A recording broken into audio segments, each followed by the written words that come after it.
రాజన్న సిరిసిల్ల జిల్లాలో camp politics నడుస్తున్నాయి. Camp కి గెలుపొందిన బీఆర్ఎస్ కౌన్సిలర్లను తరలించారు. అయితే స్పష్టమైన మెజారిటీ వచ్చినా కూడా బీఆర్ఎస్ క్యాంప్ కి వారిని తరలిస్తోంది. కేటీఆర్ నిర్ణయం మేరకు చైర్మన్ ని ఎన్నుకుంటామంటున్నారు కౌన్సిలర్లు. 39 వార్డుల్లో 27 చోట్ల బీఆర్ఎస్ విజయం సాధించింది. కాంగ్రెస్ 6, బీజేపీ 5, ఇతరులు 1 వార్డుల్లో గెలుపొందారు.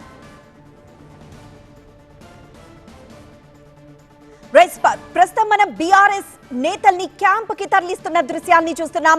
రాజన్న సిరిసిల్ల జిల్లాలో ఇలా క్యాంప్ పాలిటిక్స్ నడుస్తున్నాయి. బీఆర్ఎస్ కౌన్సిలర్లను క్యాంప్ కి పంపిస్తున్న దృశ్యాన్ని చూస్తున్నాం. వీళ్ళందరూ గెలుపొందిన బీఆర్ఎస్ కౌన్సిలర్లు. దీంతో మెజారిటీ స్పష్టంగా వచ్చినా కూడా బీఆర్ఎస్ నేతల్ని క్యాంప్ కి పంపిస్తోంది. కేటీఆర్ నిర్ణయం మేరకు చైర్మన్ ని ఎన్నుకుంటామంటున్నారు కౌన్సిలర్లు.